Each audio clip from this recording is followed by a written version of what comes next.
The British Empire, which once spanned across continents, was known not only for its power and influence, but also for its systematic plundering of treasures and cultural artifacts from the lands it colonized. These items, which were often taken under dubious circumstances, are now housed in British institutions, particularly in museums, and remain a point of contention between the UK and the countries of origin. Let's explore 11 of the most valuable and significant items that the British Empire appropriated from around the world. 1. The Coor Diamond. The Coor Diamond, one of the largest and most famous diamonds in the world, originated from India. This 105.6-carat gem was taken by the British following their annexation of Punjab in 1849 under the Treaty of Lahore. The diamond was presented to Queen Victoria and has since become part of the British Crown Jewels, housed in the Tower of London. Despite numerous demands from India for its return, the British government has consistently refused, claiming that the diamond was acquired legally under colonial rule. However, the manner of its acquisition remains a symbol of British exploitation during the colonial era. 2. The Elgen Marbles. The Elgin Marbles, a collection of classical Greek sculptures, friezes and architectural pieces, were removed from the Parthenon in Athens by Lord Elgin between 1801 and 1812. Elgin claimed he had obtained permission from the Ottoman authorities, who controlled Greece at the time, but this claim is widely disputed. The marbles were sold to the British government and have been displayed in the British Museum since 1816. Greece has repeatedly demanded their return, arguing that they are an integral part of their cultural heritage and should be restored to their original context in Athens.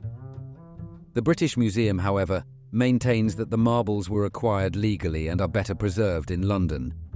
3. The Benin Bronzes.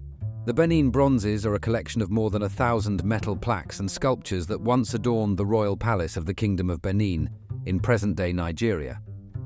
In 1897, British forces looted these artifacts during a punitive expedition against Benin, taking them back to Britain.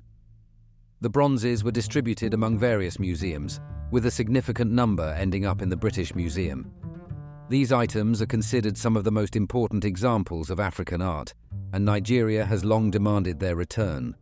While some pieces have been repatriated, the majority remain in Western museums, sparking ongoing debates about cultural restitution. 4. The Rosetta Stone.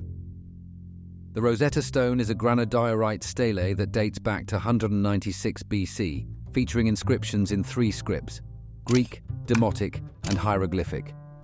It was discovered by French soldiers in 1799 during Napoleon's campaign in Egypt, but it was seized by the British in 1801 following their defeat of the French. The stone was instrumental in deciphering Egyptian hieroglyphs, making it one of the most significant archaeological finds in history. The Rosetta Stone has been housed in the British Museum since 1802, despite numerous requests from Egypt for its return. The British Museum argues that the stone is a universal artifact that belongs to all of humanity. 5. The Sulang Gan Buddha. The Sulang Gan Buddha is a large bronze statue from the 7th century, originally found in Sulang Gan, India.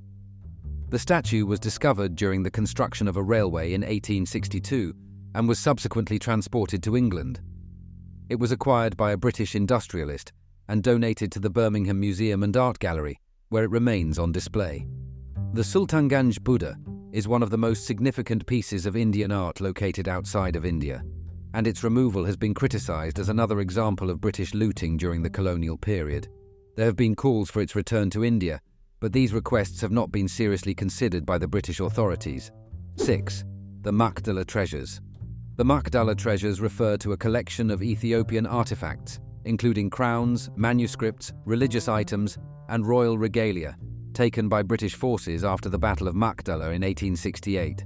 These items were looted from the fortress of Emperor Tewodros II, who committed suicide rather than be captured by the British. The treasures were distributed among British museums, including the Victoria and Albert Museum and the British Museum. Ethiopia has long sought the return of these items, viewing them as sacred and integral to the nation's history and identity. While a few items have been returned, the majority remain in British collections. 7. The Amravati Marbles. The Amravati Marbles are a series of Buddhist sculptures from the Great Stupa at Amravati, in Andhra Pradesh, India. These intricate carvings, dating back to the 2nd century BCE, were excavated by British archaeologists in the early 19th century and transported to England. The marbles were initially housed in the India Museum in London before being transferred to the British Museum, where they are now displayed. The removal of the Amravati marbles has been criticised as a significant loss to Indian cultural heritage, and there have been calls for their return to India. However, the British Museum has not taken any steps toward repatriation. 8. The Ashanti Gold Regalia. The Ashanti Gold Regalia is a collection of gold artifacts, including crowns, swords, and ceremonial objects, taken from the Ashanti Empire, in present-day Ghana, during the British campaigns of the late 19th century. The British forces seized these treasures as part of their efforts to subjugate the Ashanti and annex their territory. These gold items, which are of immense cultural and historical significance, were either melted down or distributed among British museums and private collections. The government of Ghana has repeatedly requested the return of these treasures, but most remain in the United Kingdom. 9. The Ggle Shield. The Ggle Shield is a wooden shield believed to have been taken by Captain James Cook's expedition during the first contact between the British and indigenous Australians in 1770. The shield, which bears a bullet hole, is thought to have belonged to a member of the Ggle people who resisted Cook's landing at Botany Bay. The shield is currently held in the British Museum, and there have been calls for its return to Australia, where it is seen as a symbol of the first violent encounter between the British and indigenous Australians. The British Museum has not agreed to repatriate the shield, arguing that its provenance is unclear. 10. Tipu Sultan's sword and other artifacts.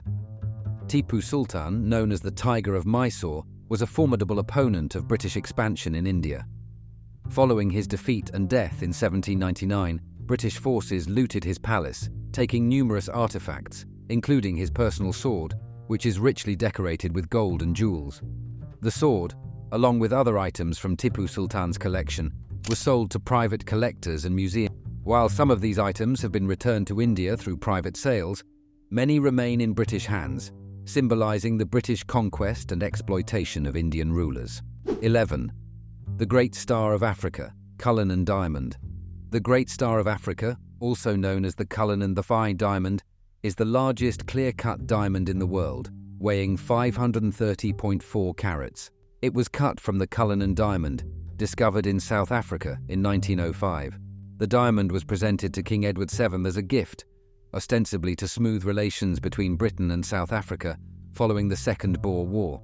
The diamond was set in the British sovereign's royal sceptre and remains part of the crown jewels. South African activists have called for its return, arguing that it was taken under conditions of colonial exploitation. The British government maintains that the diamond was a gift and has shown no willingness to return it.